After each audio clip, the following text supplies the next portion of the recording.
राजस्थान में विधानसभा चुनाव के लिए बीजेपी ने अपनी दूसरी लिस्ट जो है वो जारी की है। इसमें राजस्थान विधानसभा चुनाव के लिए बीजेपी की दूसरी लिस्ट है।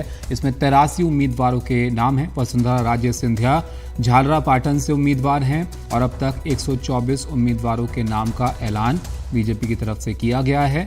भाजपा ने ज्योति मिर्धा को यहाँ उम्मीदवार जो है बनाया है। नागौर से वो चुनाव लड़ेंगी और भैरव सिंह शेखावत के दामाद नरपत सिंह राजवी को चित्तौड़गढ़ से उम्मीदवार बनाया गया है। वो विद्याधर नगर से विधायक थे और उनका टिकट कटा था। सतीश पुनिया आमेर और नेता प्रतिपक्ष राजेंद्र राठौड़ की सीट जो है वो बदली गई है। हमारे सहयोगी अखिलेश शर्मा हमारे साथ जुड़ गए हैं। अखिलेश जी, बताइए इस लिस्ट में और क्या बड़े बदलाव जो है वो नजर आ रहे हैं? देखिए, ये दूसरी सूची बीजेपी ने राजस्थान की जारी की है। इसमें 83 उम्मीदवारों के नाम घोषित किए हैं। पहली सूची में 41 नाम थे। आप जानते हैं कि उसमें 7 सांसदों के नाम भी घोषित किए गए थे, जिनका काफी विरोध हुआ था। इसके 7 सीटों के साथ साथ करीब 4-5 सीटों पर अन्य सीटों पर भी उम्मीदवारों का विरोध किया गया था। तो करीब 12 सीटों पर बीजेपी को बगावत का सामना करना पड़ रहा था।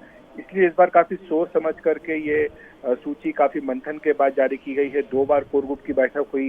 इससे पहले 2 बार बीजेपी अध्यक्ष जेपी नड्डा 4 संभागों का दौरा करके आए। वहां पर अलग अलग जिलों में सभी कार्यकर्ताओं से उन्होंने बात की। हर दौरे में उन्होंने करीब 1000 बीजेपी कार्यकर्ताओं नेताओं से बात की। उसके बाद काफी मंथन के बाद अब ये 83 उम्मीदवारों की सूची जारी की गई है। इसमें महत्वपूर्ण बात यह है कि वसुंधरा राजे, पूर्व मुख्यमंत्री राजस्थान, वो झालरापाटन की जो अपनी सीट है उससे दोबारा बीजेपी ने उन्हें खड़ा किया। इस बीच कई तरह की चर्चाएं उन्हें लेकर चलती रही, लेकिन तमाम अटकलों को विराम लगाते हुए बीजेपी ने एक बार फिर से उन्हीं पर भरोसा जताया है। झालरापाटन से उन्हें दोबारा उम्मीदवार बनाया है। पूर्व प्रदेश अध्यक्ष सतीश पुनिया, वो अपनी जो सीट उनकी है आमेर, उससे उन्हें बीजेपी ने घोषित किया है उम्मीदवार।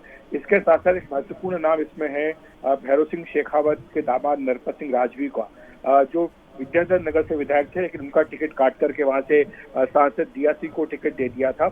और इसको लेकर के नरपत सिंह राजवी की जो नाराजगी वो भी खुलकर सामने आई थी। तो अब बीजेपी ने उनको पैसिफाई करते हुए चित्तौड़गढ़ सीट से अपना उम्मीदवार बनाया है।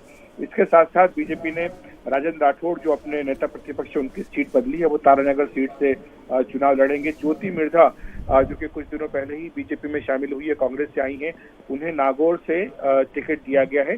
और ये हनुमान बेनीवाल, जो कि बीजेपी के सहयोगी रहे हैं, जाट सीट मानी जाती है। ये उनकी बहुत ताकत की सीट मानी जाती है, जालोर नागौर, जहाँ से कि अब ज्योति मिर्धा को बीजेपी ने टिकट दिया है। तो इसी के साथ साथ कुछ और भी जो बीजेपी के पुराने लोग हैं, जैसे कि 2014 में बीजेपी की सांसद थी, उनका टिकट कट गया था, उनको दोबारा अब बीजेपी ने टिकट दिया। तो इस तरह से कई इसमें पुराने लोगों को भी टिकट देने की कोशिश बीजेपी ने की है।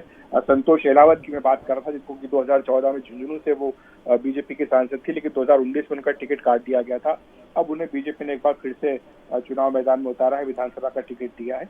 तो इस तरह से ये काफी सोच समझ करके बीजेपी ने लिस्ट जारी की। अब देखना होगा कि इसको किस तरह से लिया जाता है, क्योंकि जो पहली सूची आई थी उसके बाद बीजेपी को काफी नाराजगी का सामना राजस्थान में करना पड़ा।